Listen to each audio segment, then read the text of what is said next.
Hello, everyone, and welcome to this episode of Raising Remarkable Teenagers.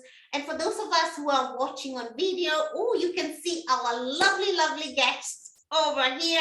And for those of us who are listening on the podcast, whoa, I suppose I can only just try and describe the wonderful, wonderful Linsey Knerl, the guest that we have today.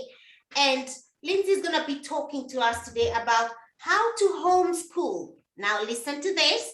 How to homeschool without losing your mind. Oh, gosh, don't we all need that? Don't we all need that? And I am so delighted to have Linsey here at Raising Remarkable Teenagers. And Linsey, if you can just tell us a little bit about yourself. Sure. So I'm a full-time business owner. I work in content and writing, and I also have 6 children, ranging in ages from 23 down to 7. So I have 5 boys in the house right now, and I work at home with my husband. We have a small farm, and we live in rural Nebraska in the U.S., and we keep very busy. Oh, nice. Wow. That sounds so busy. When you said to me you had 6 kids, I was like, woo, how does someone even do with more than one?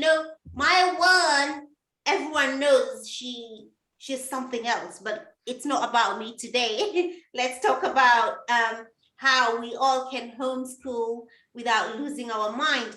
Now, Linsey, if you can just tell us, how did you get started homeschooling? I suppose you started this way before all of us were forced to do it. Yeah, we started from the very beginning. So my husband and I grew up in public schools, but we were moving at the time we were having our young family, and with our work schedules being so, I guess, non-traditional, working overnights and weekends, we discovered we didn't have to put the kids into school. We could be home with them and kind of raise them through the preschool years. And we had such great success that we just decided to continue with it. And so, yeah, now that everyone else is kind of being forced to do so, we feel like we had a little bit of advantage there, but we had a lot of the same struggles people are having now for sure. You sure do. You do have an advantage over all of us. And that's why I was so excited to have you here. And for all of us, obviously, most of us have been forced to do it. And so how do you actually balance, how do you balance supporting your kid? Because we are sort of pseudo teachers at the moment. How do you balance that with work? I mean, I have my own idea, although sometimes I'm all over the place. And thankfully today she's actually in school. But I can tell you, I've had many times when my own teenager knocked in the middle of a meeting, and I have to tell everyone, she's knocked. She wants to speak to mom. And we had to have a conversation. So how do you manage that? Yeah, so definitely this is a time when families are discovering boundaries, right? If you didn't have them before, you're going to get them pretty quickly, just because, mom needs to work and needs that quiet time. So I think at this point, a lot of us have gotten through some of the bumps of what the worst day could possibly look like. We've all had those. And we've started to kind of reverse engineer what the ideal day would look like. So really with teenagers, especially, they have to start being independent. And I know that's easy to say, but it could just be one new thing each day. So in our house with homeschooling, I sleep in because I'm often working with international clients. I'm up till 2 or 3 in the morning. My teenagers know, you want to eat, here are the breakfast foods you can have. I expect you to have this and this done by the time that I wake up. And everything has been really tied into, you want a video game at night, this, and this has to be done. It's very similar to what you would expect if they were going to public school and they had a lot of homework to bring home, right? Only you have to keep checking on them. You do have to work into your day. This 10 minutes, this 5 minutes, you go and be proactive, and try to avoid those situations where they're knocking on the door, going in every 20 minutes, every 30 minutes, saying, okay, I have a breather between meetings. What do you need from me? What do we need to discuss? And just anticipate that even though they're older and can do a lot on their own, they still need mom. They still need dad. This is new for them too. And they may just be lonely or bored because they're used to being around their peers. And now you are their peer. Wow.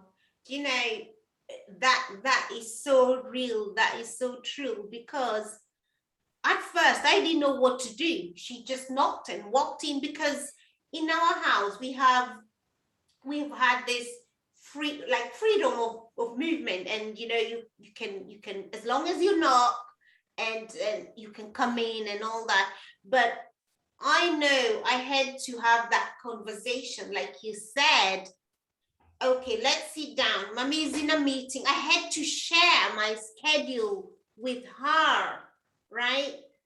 But initially I didn't. I just went on as usual. But what you're saying is, it's important to have that communication. Like what I heard you say is, when your kids wake up in the morning, they know to have breakfast, to do this, because mom is asleep.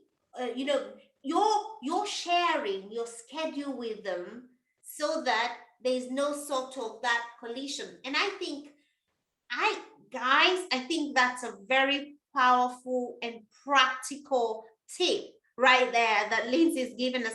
Let's share, especially for those of us that are working from home, sharing your schedule, letting them know clearly what I'm doing at this time and what time, so that we can avoid those barging in, knocking at the door. Or, I mean, of course, unless it's an emergency. In an emergency, even in this meeting, I'm sure if there was an emergency with one of your kids, Linsey, you would say to every one of us, hold up, family first, isn't it?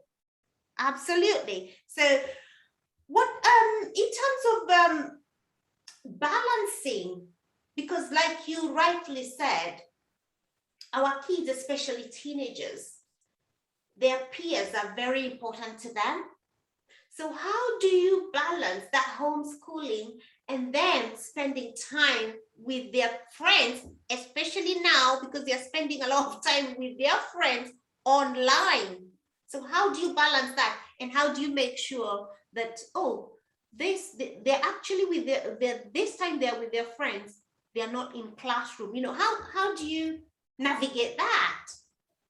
Sure. So it's just as we expect them to be familiar with our schedule, it kind of goes the same way. So my children don't tell me what they're doing all the time, but they may say, Mom, look, I've got this game that I'm doing, or this online, I've had so many weird things I've had to do, online birthday parties, and just, it's been very strange how they've had to deal with the pandemic and everything. But a lot of time, we use a family calendar, and it's very old fashioned, and it's up on the wall. It's actually one of those desk planners that go on your desk, but it's on the wall, and everyone has a different color marker. And I don't use electronic devices, because kids, for some reason, don't check emails and don't check calendars on their phone. They use it for TikTok or whatever. So that's right. But if it's right up there on the wall next to the fridge where everyone goes to get food, they will see. And it's funny that I can see he has a time from 8 to 10. He wants to be online with his friends. And if it doesn't conflict with my 8 to 10 conference call that I have also written down, people are kind of free, especially from the ages of 14 up, to kind of navigate the day. And as long as everything gets done, I'm not so strict about when it gets done. We still eat dinner together as a family, barring any strange work conflicts.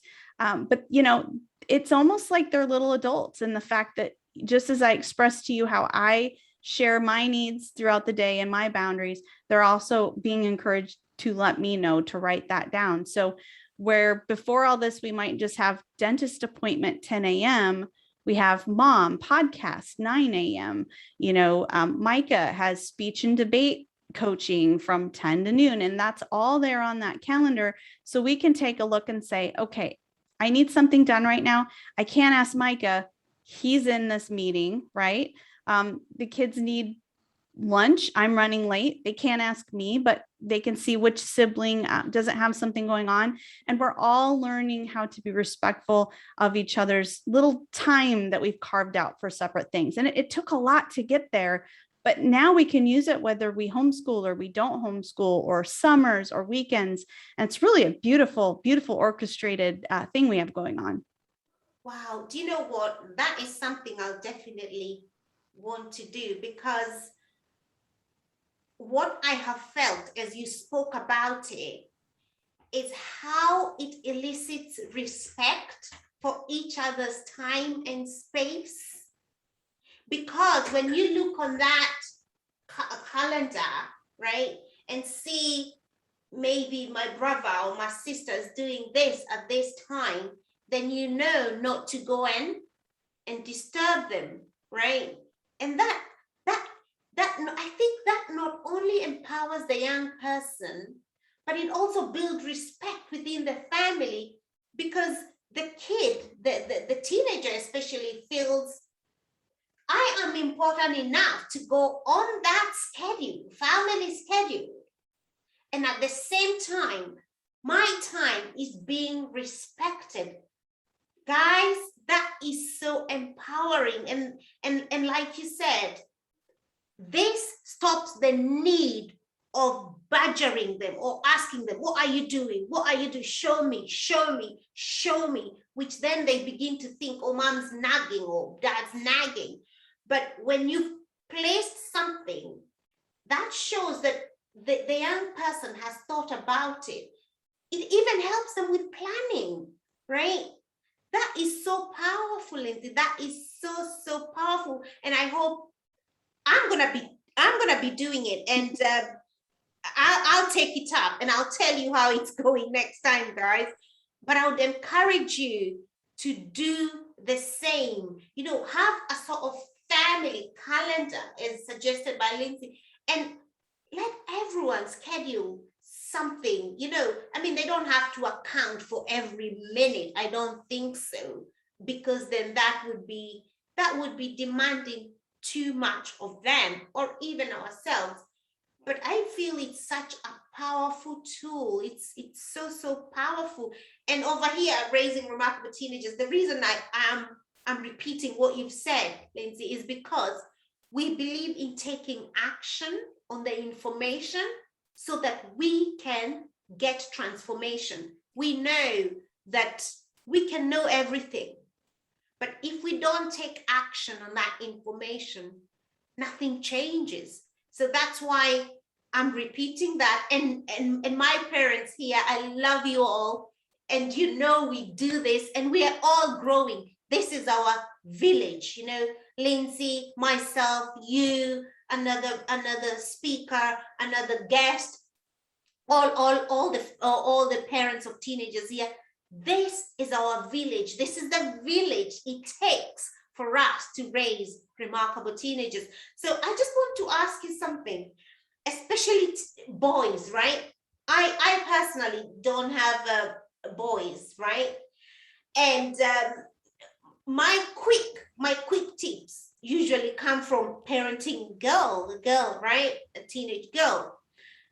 I would like to hear, are there any sort of special consideration? Because many parents have asked, okay, what about boys? For homeschooling boys, are any special considerations?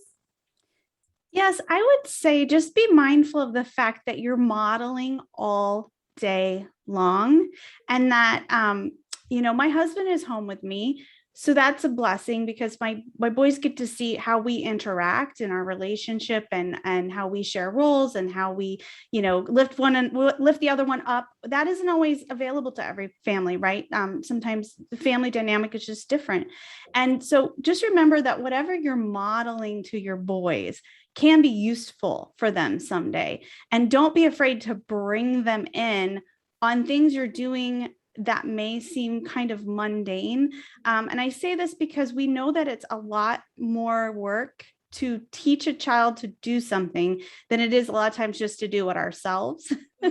But then you end up with these men who leave the house and they can't cook for themselves, or they don't know how to do laundry, right? And so what we've done is we've tried to bring these boys in, and remember that homeschooling is also home modeling. And it's, hey, I'm making eggs right now. Stand next to me and watch how I do this. How would you do this differently? Would you add a different spice? Is there some way you would like to make it your own? And so if you don't have time to walk them through the steps, which can be very difficult, just having them next to you as you model can be very, very powerful in helping them get this like very full toolkit that they can use.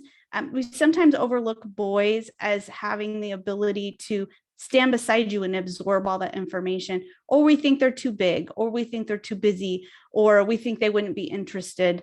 And so we need to kind of let go of that. When we have a house that's all boys right now, my only daughter has graduated college and gotten onto her own place. We have to remember these are my only children. And so 5 boys, what I'm modeling is important to them. Doesn't matter that they're all boys. They need to learn these skills. And so we need to kind of get out of that. I don't have time, bring them in, model. It's been so beneficial for them, I think. Wow, that is so powerful, because as we know, modeling is one of the we have a model here that we call the 3M. And the 3M includes modeling, mentoring, and motivating, right? If you want to influence, especially your teenager, you're going to have to model, mentor, and motivate. Because when you model, as Lynn said, when they are observing, they are learning. I mean, they learn through observation. And in observing, you heard Linsey ask them, what would you do differently? How can we add on to this? How would you do it if I wasn't here? You're still having those little conversations that may seem inconsequential at that point, but everything you say and do is registered in the memory, in the memory banks of our kids. That is what learning is. Obviously, we don't want to go deep into the psychology of this, although some of you, I know that you know, and sometimes we do talk science and psychology here, because we love it, because we like parents to understand. But more importantly, we like to put the soul and the smile in this, so that we can give parents practical, something practical to go and do, because it's in doing that we get results, right? So when it comes to learning, that observing, that getting involved is very important. And like Linsey, you said something very, very important there. It's possibly quicker. Even I have been guilty of that. I thought, oh, I might as well do it myself, right? But we all know that when we do it ourselves over and over again, we rob our kids the opportunity to develop those skills. We don't want to be robbers of our kids. I don't know any one of us here that wants to disable your kid. We don't, but very many times we do it. Maybe because I'm tired, I can't be asked, I can't be bothered, But we need to be conscious. So we are thinking, what am I modeling? What am I modeling? Am I being a model? Am I being a positive model at this time? So I'm just gonna, when it comes to homeschooling older, like the younger ones, I know parents have told me they're a bit easier, because our younger kids, and we all know, especially those of us who have adolescent kids, when they were younger, there was a lot of blind obedience, right? But when they begin to think for themselves, like think, they begin to carve their own way. They begin to shape their own independence, their autonomy. That blind obedience goes out of the window. And we have a kid here, sort of what you would say, listening to a different drama, right? So how can you support a kid who also wants to be independent, right? And especially when it comes to high schoolers, when you're encouraging them what subjects to take or what to focus on, how can you encourage that? What conversations would you have with them? Sure. So it's interesting, and it's also exciting for me. Actually, teenagers are my favorite age, and I'm learning that now that I've gone through a few of them, because they have this amazing ability, if you let them, to articulate importance in their lives, why things matter, what things are important to them, the things they're passionate about. And what's good and bad is they can have kind of a blindness to anything that doesn't fall into that. So this isn't important to me, I don't want to do it, or I don't see the value, I don't want to do that. And so the key for us has been to help them understand the value of things they don't want to do. And if I can't explain to them why something is important, maybe I need to do a little more research and say, okay, is there a reason we're teaching this particular class, or is there a reason we're doing it this way? And sometimes I just can say to them, I don't have the answer for you. I don't know why we're learning this right now. It's just what we've always done. Let me look into it and get back to you. Because they're no longer at the age where you can just say, because mom said so. They are they're in that logic and rhetoric stage of brain development where they're like us, and they're not just going to blindly do something. I hope not, because that's not what we're raising them to be, right? So I have to come with my own homework to some of these conversations. And if they take me by surprise, I need to say to them, I'm not sure why we're doing it this way. Give me a couple days. Trust that we need to do this. If you would, for me, please go ahead and continue working on this. And then we'll sit down and we'll look at how this course or this class or this activity fits into the overall plan for you.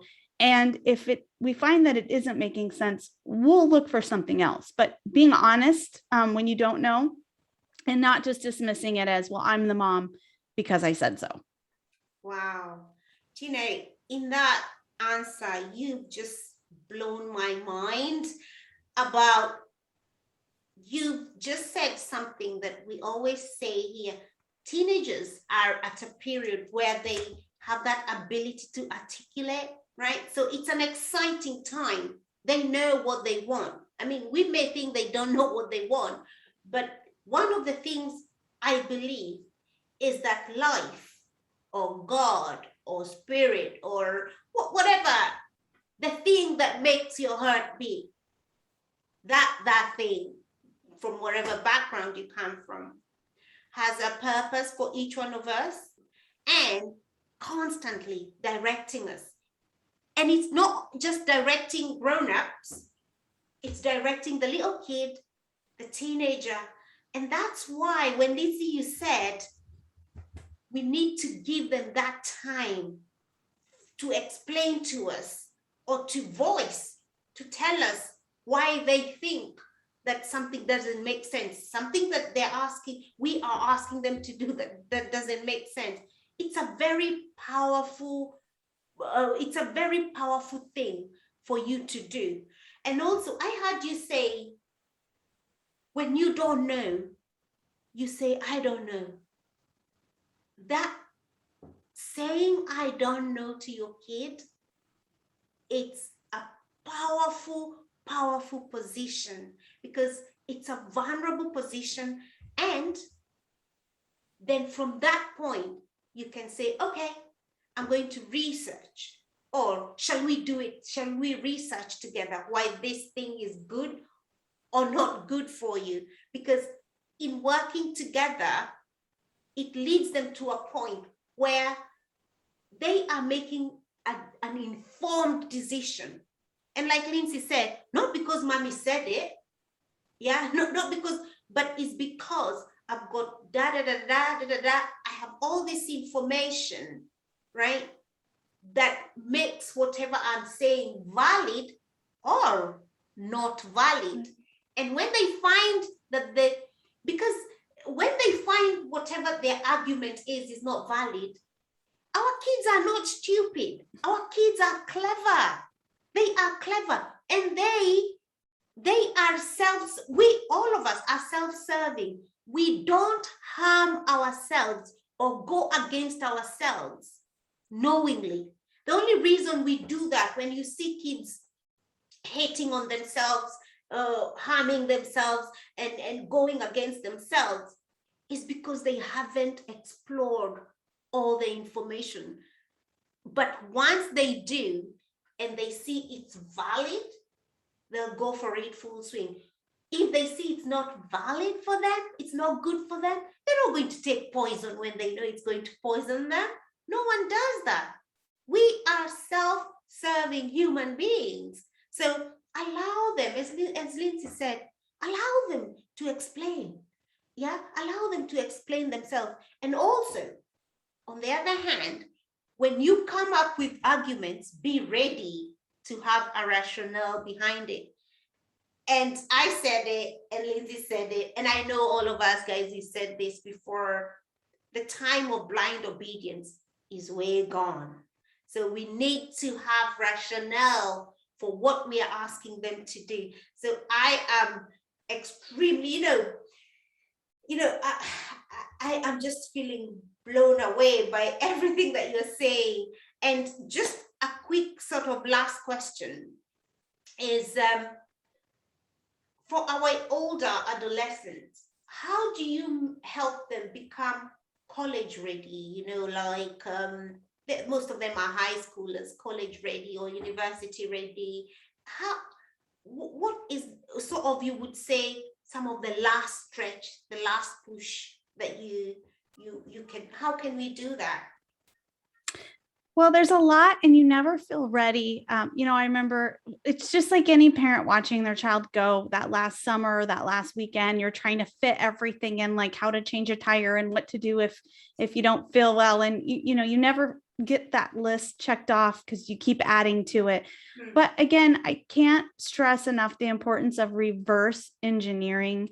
In public school, there's kind of a method and a means that's been explored and tried and proven, and that's how they move forward. In this grade you do this, and then you take these tests, and then you do this college search. Or at home you don't have that all laid out for you, but it can be a very good thing because your child may not fit into that traditional path. And so through these conversations that we've discussed having with your child, what's important to you, what moves you, what do you see waking up every day and doing? You can say, all right, what does my child need to be able to do that in their lives? What education do they need? What life experience, what work experience, what skills? Where are we now? How much time do we have to get there? And let's break it up in little manageable chunks. If it's doing a test, here in the United States, the ACT or the SAT, taking your tests to get into college. If it's fulfilling some kind of legal requirement so that you can transfer your records into university, you're the mom, dad, grandparent, whoever's raising this child. It really does stop with you for making sure it gets looked at and researched and done, but your child is going to be the one that tells you kind of the path they think that they want to be on. And then you need to explore, okay, is this even possible? Maybe my kid wants to be an astronaut. Is that possible? Or is it that they just want to get into some science fields that kind of come alongside that? So it's reverse engineering. Again, you're going to have to do a lot of research, but like you explained, have your child come along with you in that research, watch videos together, read literature together, schedule some Zoom calls with somebody that's already in that field Ask them questions. What struggles did you have? What would you recommend for me as I'm going out and looking for universities? Really involve your child. There are no limits when you're homeschooling, which is the beautiful thing, but it is really up to you. And you do have to start that reverse engineering today, so you know how much you have to do with the time that you have left. Wow, that is so amazing. And it's what I heard you say is supporting them to follow their own path, supporting them to follow what we call one's path, right? And this information, the information I heard from you today, my daughter she's back to school, but I feel it's so valuable, even if I'm not homeschooling her full time, because the points that I'm going to be re-listening to this again, because I just love the conversation so much. And I'm feeling, oh, I need to hear this again. There's so much, even for those of us who are not 100% homeschoolers, to do to support our young people, because let's not be blind to the fact that, and this is something that we openly talk here, is that the buck stops with us, right? Yes, they go to school and everything.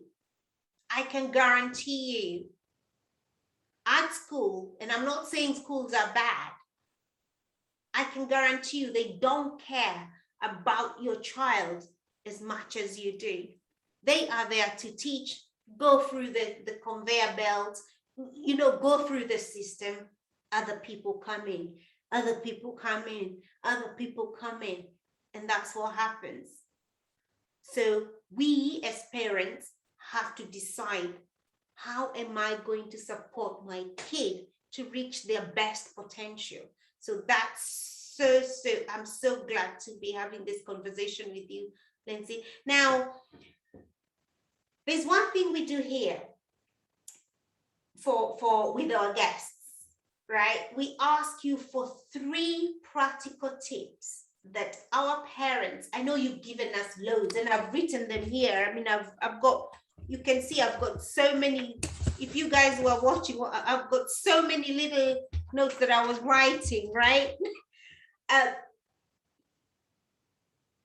What 3 practical tips can you recommend to parents of teens today that if they go and do it right away, something is going to begin to change in their family dynamics, in their relationship with their teenagers? Just 3 tips. Sure. So the big one, I think, for us is nightly check-ins. I'm tired at the end of the day, and that's often when I am the worst of myself, right? I've given the least, or I've given the most, so I feel like I have the least left. But that's often when kids need to kind of unload. The world can feel very heavy. So we kind of have this unspoken rule: when I'm in the living room with my tea and I haven't yet started unwinding with a book or whatever, there's this kind of time when they can come in and anything goes. They can tell me any, concerns they have, something they saw online that scared them, a conversation they had with a friend, a funny joke. That is kind of their time to come in and do what I need to do with my spouse every night, which is just kind of unload the burdens of the day. They may not have any. That's great. But that check-in time is just something that we've always had. And they know they can come in from such and time to such and such time. And I make sure my computer's shut, my phone's down, and we just have that opportunity for them. The other thing is just to continue reminding your child that they are unique and that their timeline will not look like other kids' timelines. We have one here that hasn't learned to drive yet, and it's making him very anxious because where we live, everyone learns to drive by 16. He's 18. He's struggling with that just because of the shutdowns and everything that's happened. He feels he's behind. So reminding your child that they're on their own timeline, and show them some examples in your life where you have not fit the mold timeline wise, so that they can see, hey, look, everything worked out. It's going to be okay. Wow. And then the third thing is just find one activity that they like, that they're willing to let you come in and either observe or participate in or just talk about. I don't like video games. I just don't. But they're very important to a couple of my children. And there are some games that they're more likely to let mom and dad be in the room for, or sit or ask questions. And it can just be a matter of, hey, how does this work? Why are you using the controller? It's find out what is this a place they'll let you in. Wow. And you might have to put on your calendar, ask my son about this, how his game is going. Because to me, it's not so important. I might forget about it, but whatever that little hobby or activity or interest they have that they're willing to let you come in, take advantage of that and come into their world at least once a week or twice a week on something that really is a little bit of a stretch for you. Wow, that is so amazing. So you said have those nightly checks, right?